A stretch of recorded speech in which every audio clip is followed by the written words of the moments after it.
আসসালামু আলাইকুম। আরিফ বলতেছি মেলবোর্ন থেকে। গতদিন একটা ভিডিও পোস্ট করছিলাম যে যারা অস্ট্রেলিয়াতে আসতে চায় শর্টকাট ওয়ে কী বা কীভাবে আসা যেতে পারে বর্তমান সিচুয়েশনের ওপর বেসিস করে। তো সেটাতে বেশ ভালোই সাড়া পেয়েছি, প্রায় 10,000-এর মতো ভিউ হয়েছে আমি দেখলাম। তো আমি চিন্তা করলাম যে তাহলে আপনাদেরকে একটা ছোটো একটা আপডেট দিয়ে দিই যে বর্তমানে অস্ট্রেলিয়ার ইমিগ্রেশনের বা মাইগ্রেশন সিচুয়েশনটা কেমন। কারণ এগুলো কিন্তু খুবই ডাইনামিক, কন্টিনিউয়াসলি চেঞ্জ হচ্ছে। কিছু দিন পর পরে দেখবেন যে কিছু কিছু আইটেমে চেঞ্জ আসতেছে, কিছু কিছু রুলসে চেঞ্জ আসতেছে, প্রায়োরিটি চেঞ্জ হচ্ছে। সো এই মুহূর্তে আমি বেসিক্যালি গুগলকে বলছি সামারাইজ করে আমাকে জানাতে যে বর্তমান সিচুয়েশনটা কী অস্ট্রেলিয়াতে। সো এখানে আপনাদেরকে জাস্ট একটা আপডেট দিতে চাই সেই সামারি থেকে। এটা বেসিক্যালি একটা এআই জেনারেটেড সামারি। সো আপনারা জানেন যে AI is there for us, right, and they are so powerful. So খুব সহজে আপনারাও কিন্তু এগুলো দেখতে পারেন, বাট আমি আপনাদেরকে বলতেছি, আপনাদের না দেখলেও হবে।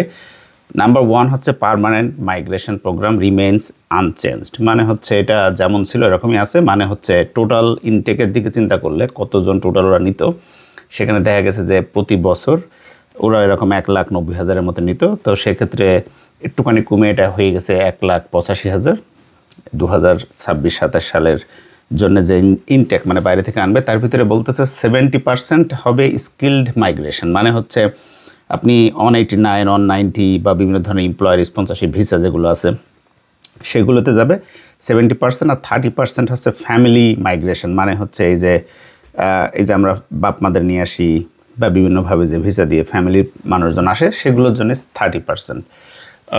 অ্যাকচুয়ালি বাপ মা নিয়ে আসার থেকে ফ্যামিলি মাইগ্রেশন আই গেস বেশি ইম্পর্ট্যান্ট। ধরেন আপনি টেম্পোরারি ভিসাতে আছেন এখানে, সো আপনি এখন পিআরে যেতে চান। সো আপনার সাথে তো আপনার ডিপেন্ডেন্টগুলোও যাবে পিআরে, ঠিক না? ধরেন আপনি একটা জব করতেছেন, now you need the PR, you applied the PR, but আপনি পিআর দেওয়া মানে আপনার সাথে আপনার ফ্যামিলি ডিপেন্ডেন্ট ওয়াইফ বা বাচ্চা কাচ্চাও তো পাবে। সো সেই 30%-এর ভিতরে তারা চলে আসতেছে। সো এটা নাম্বার 1। সো এটা একটা গুড নিউজ আমি বলবো যে আমাদের এটা রিডিউস করা হয়নি, কারণ বর্তমানে ফার রাইট পলিটিশিয়ানস বা অন্যান্য রাইট পলিটিশিয়ানসের কারণে এটা খুবই ডিফিকাল্ট হয়ে গেছে, বাট স্টিল নাম্বারটা মানে সেমি আছে, which is a good thing. তারপরে বলতেছে skill migration is becoming more selective. মানে এখন ওরা বেশি সিলেক্টিভ হয়ে গেছে বা পিক করতেছে দেখে দেখে যে কাদেরকে নিবে কাদেরকে নিবে না। সো সেক্ষেত্রে একটা লিস্টও দিয়ে দিয়েছে আমাকে এআই। যেমন বলতেছে ইয়াঙ্গার অ্যাপ্লিক্যান্টস, মানে যারা বয়স কম তাদের জন্য প্রায়োরিটি বেশি এখন, ঠিক আছে? যারা বয়স বেশি তাদেরকে নিতেছে না, বিকজ অবভিয়াসলি কিছুদিন পরে তারা একটা বোঝা হয়ে যেতে পারে নেশনের জন্য। So that's why they want to pick more younger people. তারপর হায়ার এডুকেশনাল কোয়ালিফিকেশনস, মানে যারা বেশি পড়াশুনো জানে, মাস্টার্স অথবা পিএইচডি করা মানুষজনের কোয়ালিফিকেশন যাদের আছে ওই ধরনের, তারা বেশি হবে, প্রায়োরিটি পাবে আর কি। তারপরে applicants with stronger labour market outcomes, মানে হচ্ছে যে সকল অ্যাপ্লিক্যান্টসগুলোর পসিবিলিটি বেশি জব পাওয়ার লেবার মার্কেটের ডিমান্ড অনুযায়ী তাদেরকে প্রায়োরিটি দিবে। এটা অলওয়েজ ছিল বেসিক্যালি, বাট এখনও আর কি এখানে পাচ্ছি আমরা। তারপরে যে সকল পিপুলদের অ্যাকচুয়ালি জেনুইন ডিমান্ড আছে মার্কেটে, যেমন আপনি ধরেন ফর এক্সাম্পল একটা এক্সাম্পল দিতেছি, এই মুহূর্তে ট্রেডিং যারা করে তাদের বিশাল ডিমান্ড। ফর এক্সাম্পল আপনি খুব যে আহামারি পড়াশুনো বা ভালো জব হতে হবে তা না। ধরেন ফর এক্সাম্পল একজন ব্রিকলেয়ার্স, মানে হচ্ছে রাজমিস্ত্রি, তারপরে ইলেকট্রিশিয়ান বা এই ধরনের যে এরা বলে স্পার্কি। সেই ধরনের যে সকল প্রফেশন আছে এগুলোর হিউজ ডিমান্ড, কিন্তু এই ধরনের লোক ওরা পাচ্ছে না। কিন্তু আপনি ধরেন বাংলাদেশ থেকে একজন রাজমিস্ত্রি খুঁজলে কিন্তু আপনি আনতে পারবেন না, বিকজ রাজমিস্ত্রি শুধু হলেই হবে না, তাকে ডিগ্রি থাকতে হবে। ফর এক্সাম্পল তাকে রাজমিস্ত্রিতে ডিগ্রি থাকা লাগবে, তারপরে তার ইংলিশ স্কিল হওয়া লাগবে। মানে সব মোটর কথা সে ওই রাজমিস্ত্রি পড়াশুনো করে সে অনুযায়ী ডিগ্রি পেয়ে আসছে, তখন বাইরে থেকে সে সহজে আসতে পারবে।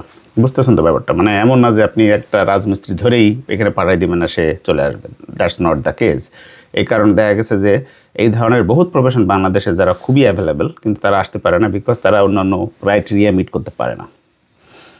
তারপরে আপনি দেখেন আরও কয়েকটা সেভারাল ফ্যাক্টর আছে, নট দ্যাট ইম্পর্টেন্ট, বাট যারা বেশি ধরেন অস্ট্রেলিয়াতে টেম্পোরারি ভিসাতে আছে, অনেক বেশি ইনকাম করে ইয়ারলি, তাদের প্রায়োরিটি থাকবে। তারা যখন অ্যাপ্লাই করবে করেসপন্ডিং পিআর রিলেটেড ভিসাতে, তাদেরকে বলা হয়েছে they will get some priority.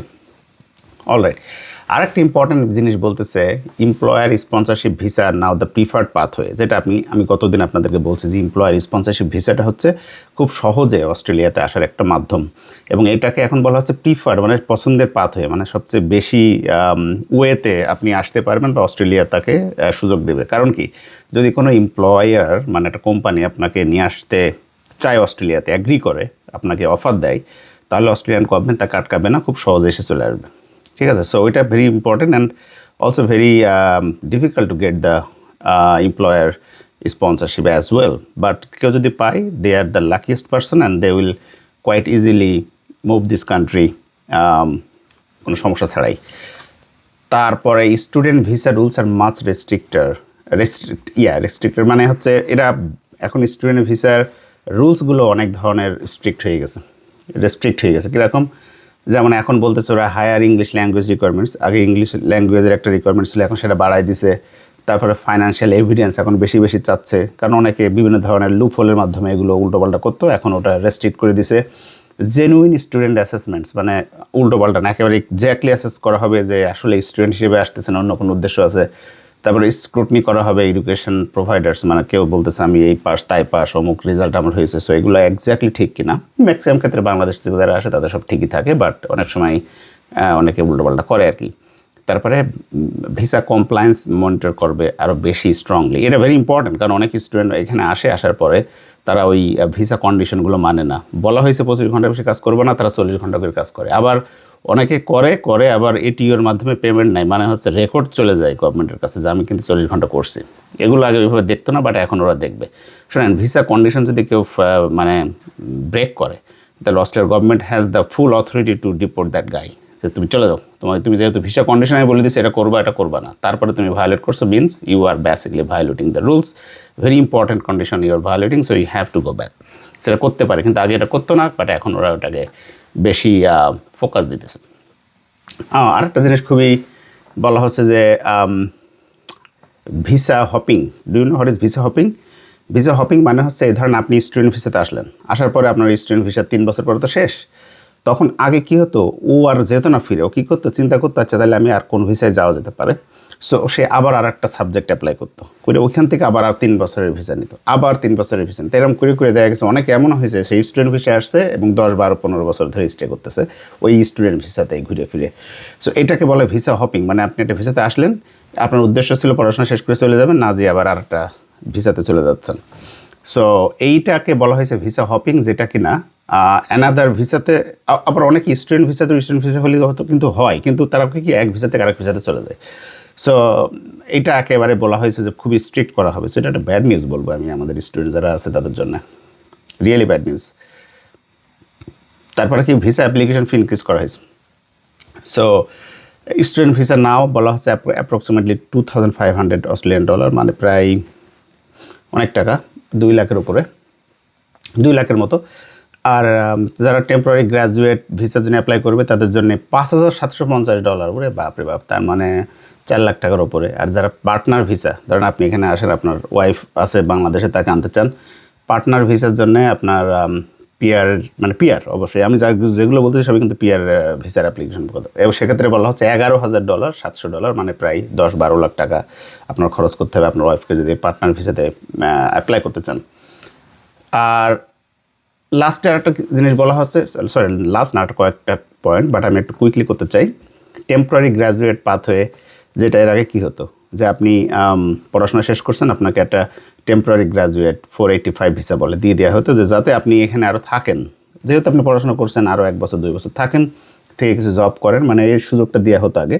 তো সেটা বলতেছে যে এখানে কিছু টাইট করা হয়েছে, কি reduced age eligibility for many, মানে ওই এজ এলিজিবিলিটিকে কমাই দেওয়া হয়েছে। মানে ধরেন ফর এক্সাম্পল আপনার 35 বছর বয়স, আপনি 5 বছর এখানে পিএইচডি করছেন, তাহলে আপনার বয়স তো 40 বছর হয়ে গেছে। সো আগে বয়সগুলো রিল্যাক্স ছিল, বাট এখন বলা হচ্ছে যে না, তোমাকে কমপ্লিট করার পরে যদি তোমার একটা বয়স পার হয়ে যায় তখন তোমাকে আর দিব না আমরা। সো এই ধরনের মানে ডিটেলস আপনারা জানতে পারবেন সার্চ করলে, বাট এই ধরনের জিনিসগুলো ওরা অ্যাপ্লাই করতেছে আসলে।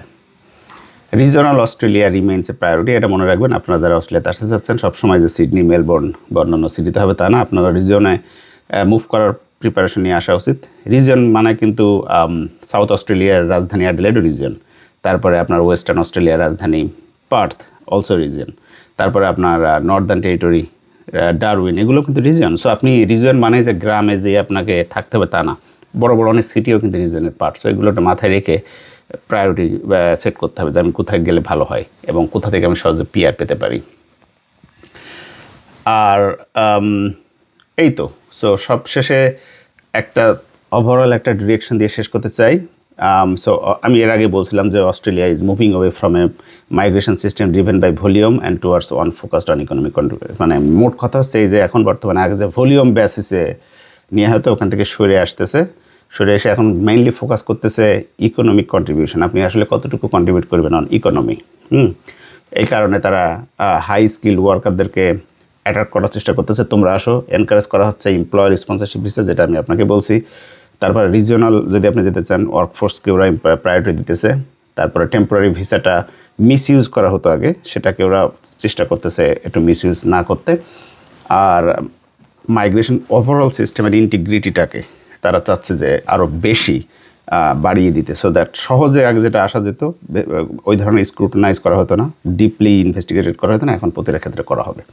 সো কুইকলি আপনাদেরকে এই সামারাইজ দিলাম, তারপরে 10 মিনিট পার হয়ে গেছে, বাট হোপফুলি আপনারা এটা মনোযোগ সহকারে শুনবেন। এখান থেকে কোনো ইনফরমেশন উপকার হলে আপনি ভালো, আর যদি কোনো কোশ্চেন থাকে আমাকে জানাতে পারেন। ভালো থাকেন সবাই, আল্লাহ হাফেজ।